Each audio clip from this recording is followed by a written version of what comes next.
Kapolsek Parigi, Ibtu IDGM, diduga melakukan tindakan asusila pemerkosaan terhadap seorang gadis anak dari tersangka kasus dugaan pencurian ternak. Sang bocah diiming-imingi ayahnya akan bebas dari tahanan setelah menuruti aksi bejat sang Kapolsek. Lantas bagaimana kasus ini bergulir? Berikut jejak kasus. Awalnya kejadian sampai dia minta nomor WA-nya adek bagaimana? Sampai dia minta nomor karena mama kan pernah pingsan di polsek. Dia yang bantu. Terus dari situ nomor dia dapat dari sama papa. Ya. Dari sama papa dia WA saya. Dia bilang kenapa tidak sendirian datang kemari, dia antar makanan ke sana. Ya. Mungkin dia sudah bermaksud lain. Ya. Terus dari situ malamnya 2 mingguan setelah itu dia panggil saya. Dia bilang, kalau kamu mau duit, teman saya tidur. Dan saya tidak hiraukan. Ya. Terus beberapa minggu lagi dia WA terus saya bertanya, ini ada di sampingku atau tidak? Dia kasih harapan, dia bilang, saya jamin papamu bisa keluar, akan kamu tidur dengan saya. Kapan kejadiannya? Kapan itu kejadian pastinya? Jumat kemarin. Minggu lalu? Iya, kemarin. Baru 1 minggu ya? Baru 1 minggu. Setelah peristiwa itu masih ada komunikasi yang dibangun? Masih diajak lagi kedua kalinya. Dan ada chatnya.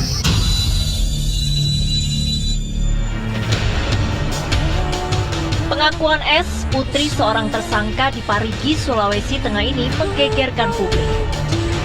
Ia menyebut dijanjikan bisa membebaskan sang ayah asal bersedia melayani hasrat birahi seorang oknum Kapolsek Parigi.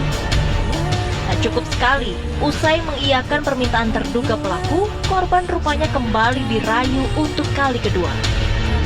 Sayang, sang ayah tak jua dibebaskan. Terus saya sudah ke sana dan niatku memang tidak betul-betul sungguh-sungguh sama dia. Karena niatku cuma untuk besar papa. hati karena papaku mau keluar. Iya. Dari dia tuh bicara begitu. Saya ikuti. Saya berdoa sama Tuhan. Saya tidak ada maksud begini. Iya. Ampuni saya. Terus sampai sana dia kasih uang saya. Dia bilang, ini uang saya tidak bayarkan untuk kau, ini saya kasih untuk mamamu. Saya kasihan sama mamamu begitu. Itu uang itu dikasih pada saat sudah melakukan hubungan.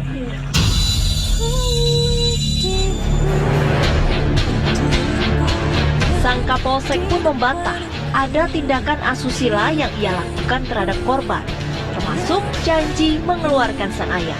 Tidak ada ayah. Saya tahu ini ayah ini kan memang bicara, tapi sudah tuntutan.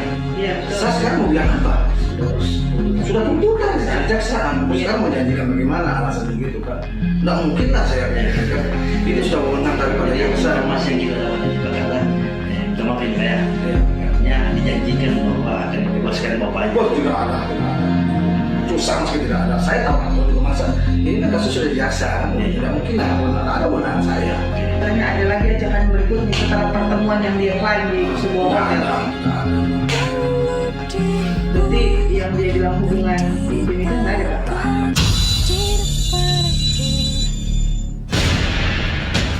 Kendati demikian, kursi empuk Kapolsek tak lagi didudukinya. Ibtu IDGM terpaksa dilengsarkan dari posisinya. Pun sidang etik sudah menanti di depan mata.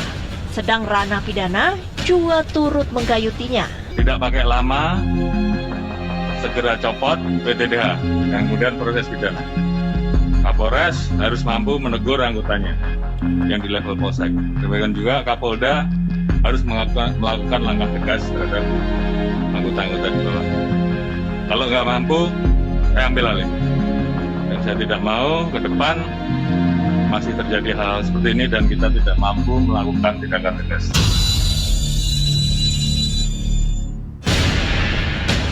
S sejatinya adalah putri seorang tahanan titipan Kejaksaan Negeri Parigi Motong. Ayah S ditangkap dalam kasus pencurian ternak sapi yang sudah P21. Karena tak adanya ruang tahanan, Kejari akhirnya menitipkan ayah S di Polsek Parigi. Kasus dugaan tindakan asusila ini pun memantik tanya. mengapa oknum polisi yang selayaknya mengayomi justru tega berbuat keji. Tapi saya tidak membayangkan bahwa ini peristiwa yang menyedihkan ini tepat disebut sebagai peristiwa atau kejadian atau situasi prostitusi. Tapi ini lebih sebagai sebuah bentuk kejahatan seksual yang kemudian untuk membungkam korban, untuk memastikan korban tidak melakukan perlawanan atau melapor ke otoritas hukum, maka kemudian mulutnya disumpal dengan uang. Saya ingin mengatakan berarti ini sebuah kejahatan yang berganda lah ya. Satu berupa kejahatan seksualnya, yang kedua adalah kejahatan berupa penghinaan, pelecehan terhadap harkat martabat kemanusiaan orang yang notabene berada dalam kondisi sosial ekonomi bawah. Apalagi karena pelakunya adalah oknum penegak hukum, bahkan oknum pejabat institusi penegakan hukum, maka sudah sepatutnya kepada yang bersangkutan diberikan hukuman yang berat. Bila mana terbukti tindakan cabul oknum polisi ini tentu mencoreng Korps Bayangkara, pun melukai rasa keadilan masyarakat yang semestinya mendapat perlindungan dari para penegak hukum. Kalau benar nanti bisa dibuktikan dalam bidang kode etik maupun kasus pidananya, ini sangat-sangat memalukan. Dan kalau terbukti, maka dia tidak layak lagi menjadi anggota Polri. Tidak ada toleransi sedikit pun, karena tidak hanya mencederai rasa keadilan masyarakat, tetapi juga semua masyarakat, bahkan di kalangan Polri pun geram, marah. Para senior pun sama, geram dan marah. Kenapa hal itu bisa terjadi?